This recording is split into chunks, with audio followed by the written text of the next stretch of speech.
Pasukan Rusia melipat gandakan serangan udara terhadap target militer serta infrastruktur sipil Ukraina sepanjang pekan ini. Dibandingkan minggu lalu, serangan umumnya menargetkan kota di pinggiran Donetsk. Namun pejabat militer Ukraina Oleksiy Romov mengklaim akurasi serangan udara Rusia rendah karena pesawat-pesawat maupun helikopter menyerang sembari menghindari sistem pertahanan. Pesawat dan helikopter musuh terbang menghindari jangkauan pertahanan udara kami.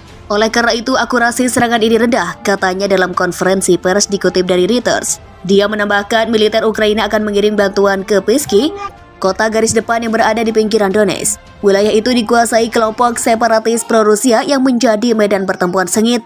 Beberapa hari terakhir, sepanjang pekan ini, musuh terus-menerus menyerang Piski 6-7 serangan per hari, ujarnya. Kelompok separatis mengklaim telah merebut Piski, namun dibantah para pejabat Ukraina.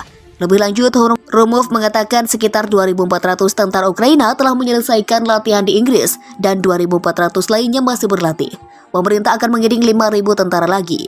Inggris dan beberapa negara termasuk Kanada dan Denmark menawarkan untuk melatih hingga 10.000 tentara Ukraina setiap 120 hari. Mereka akan mengirim personel ke Inggris untuk melatih tentara Ukraina. Pertempuran sengit di Ukraina Timur, Rusia klaim merebut kota Piski.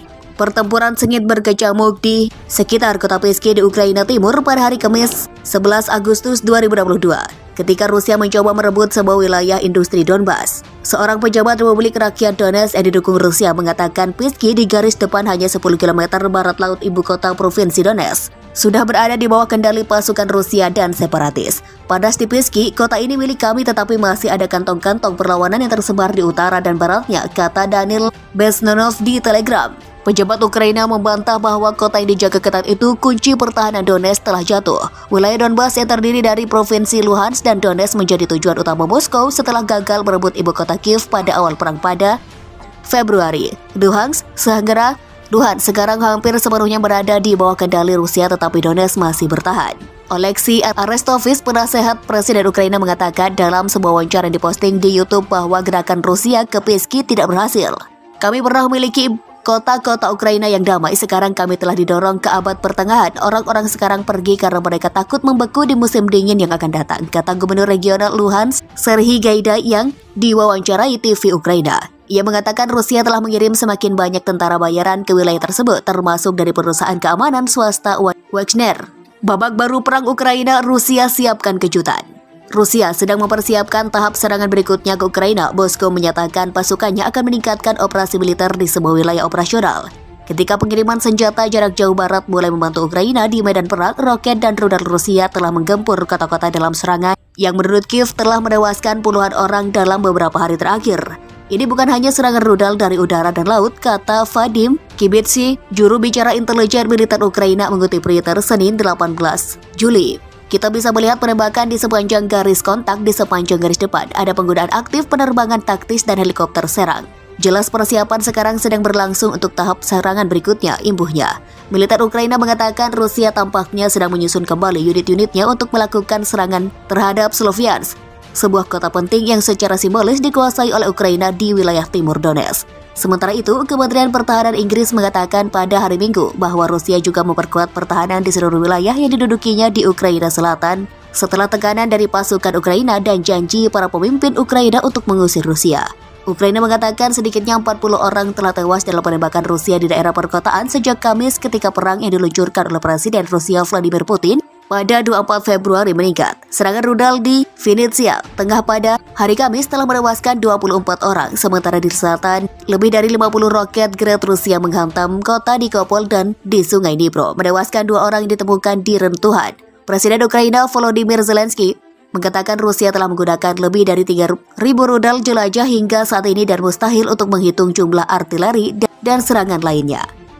Amerika Serikat mengklaim beberapa pejabat Rusia telah memulai latihan drone di Iran dalam beberapa pekan terakhir di tengah tensi dengan Israel. Munculnya kabar ini menjadi salah satu tanda Rusia bakal membeli drone produksi Iran untuk perang di Ukraina. Dalam beberapa pekan terakhir, sejumlah pejabat Rusia melangsungkan latihan di Iran sebagai bagian dari kesepakatan pengiriman UAV, pesawat tanpa awak atau drone, dari Iran ke Rusia, ujar salah satu pejabat AS kepada CNN. Pejabat itu juga menuturkan informasi terkait latihan tersebut baru Sementara itu, Xi telah menghubungi kedutaan besar Rusia di Washington untuk berkomentar, tetapi belum mendapatkan respons. Sebelumnya, juru bicara Kremlin Dmitry Peskov sempat mengaku tak memiliki komentar atas isu tersebut. Kala para jurnalis menanyakan tentang drone ini pada bulan lalu, tak hanya itu, bulan lalu CNN sempat melaporkan delegasi Rusia telah mengunjungi lapangan udara di Iran tengah setidaknya 2 kali sejak Juni. Kunjungan tersebut dilakukan untuk memeriksa drone buatan Iran yang mampu membawa rudal. Iran sendiri mulai mengenalkan drone buatan mereka, yakni Shahid 191 dan Shahid 129, ke Rusia di lapangan udara Kazan, Teheran pada Juni. Kedua tipe drone tersebut mampu membawa rudal kendali. Sementara itu, penasihat keamanan AS Jake Sullivan menilai Iran mencoba menjual ratusan drone ke Rusia untuk digunakan dalam perang di Ukraina. Di sisi lain, Ukraina pada awal perang telah membeli drone buatan Turki, Bayraktar, untuk menghancurkan pos komando tank dan sistem rudal Rusia. Rusia sendiri menggunakan drone buatan negaranya Orlan 10 untuk pemantauan dan perang elektronik. Meski begitu, Rusia kesulitan mengumpulkan kembali suplai drone mereka, membuat Moskow mencoba mencari pasokan drone Iran, kata AS. Pejabat Rusia mengunjungi sebuah lapangan terbang di Iran baru-baru ini untuk melihat drone dengan kemampuan serangan udara, kata penasihat keamanan nasional AS Jake Sullivan Sabtu 16 Juli 2022. Amerika Serikat awal pekan ini mengatakan memiliki informasi yang menunjukkan Iran sedang bersiap untuk mengirim hingga berapa ratus pesawat tak berawak ke Rusia, termasuk beberapa yang mampu melakukan serangan, termasuk pelatihan untuk menggunakannya.